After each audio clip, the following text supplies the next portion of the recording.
Your business website is probably losing your money. Here's why. Hi, I'm Ina. I've been working for 20 years in marketing with the experience from agency side and businesses side, and I've generated millions of dollars in pipelines for businesses through their websites from zero. Here's the first thing I would check on the website, what most of the businesses get wrong: the clarity of your message. For example, when you open somebody's website and the tagline says, "We help clients to meet their evolving needs," or, for example, action and vision, success and dedication. What does it even mean? Sounds nice, says nothing. The problem is that you know what you sell. You're talking about it, you want to sound smart, but you actually confuse your customers, your potential clients. When people open your website, they cannot understand what's it about, what is it you sell, what is your service. So the solution here is to make it crystal clear: what do you do, what do you sell, and to make it 8th grade so even the 8th grade can understand. That's the actual requirement from Google to rank in your website. Remember, if you confuse, you lose. So ask somebody who doesn't know what you do to review your website, and if you see that they hesitate and take a few seconds to understand what is actually you do, what are you selling, they cannot understand, it means they're already burning too many mental calories, and it's more likely that they're not going to convert, they're not going to inquire or buy straight away.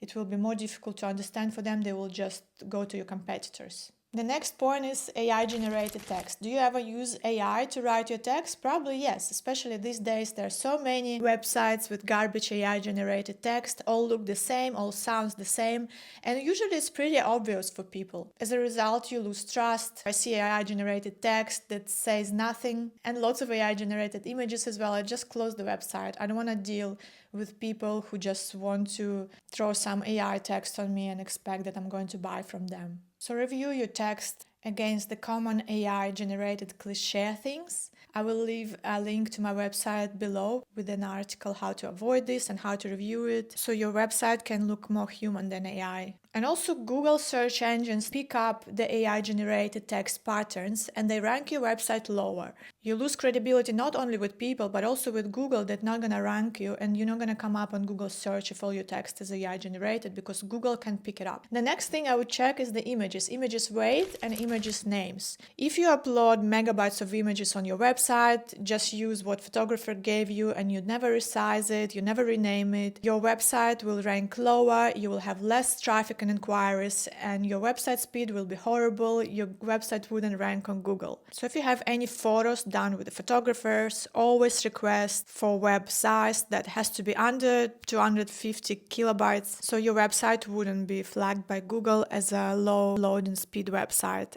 Next thing is actually very easy to fix. It's the alt images naming. Most of the people upload images on the website with random names, like random numbers, just as they come from the camera, not related to what actually people search for. So the trick here is to think as a customer who is looking for you on Google. What are they actually searching for? How would they ask a question on Google about your product or service? So your product or service will be the answer. And name your images with the key searches. This way, Google will also rank your images in the image search and also in the normal search, and you will outrank competitors. If you want to be the answer AI gives, and as we all know, all search engines also become question engines, your website has to be question optimized. You've probably noticed many websites do Q&As, but why? And also many websites still do it wrong. So apart of having just one Q&A on the website, you need to have a Q&A on most of your pages. If you build them with AI, they usually sound like, does this business do da da da da? And then the answer is yes, our business does da da da da. But usually this is not what people search on Google. They usually search for a question to the problem so you can become a solution. That's the very simple foundations of marketing. For example, if I want to buy a microphone, I would say, which microphone shall I buy for my YouTube videos, for filming with my iPhone? And that's the questions you have to ask in your Q&A on your website. And the best thing to do is talk to your customer service and see the actual most frequent questions people ask, and then add them to your Q&A. Don't ask AI, please. AI doesn't know about your business. AI doesn't know what your customers actually ask your customer service. Another trick to find out what people actually ask search engines and AI search engines is to use answerthepublic.com. They have a few free inquiries, otherwise the subscription is pretty cheap, it's around $20 a month. You can see all the AI searches regarding your product or services that you can use for a Q&A.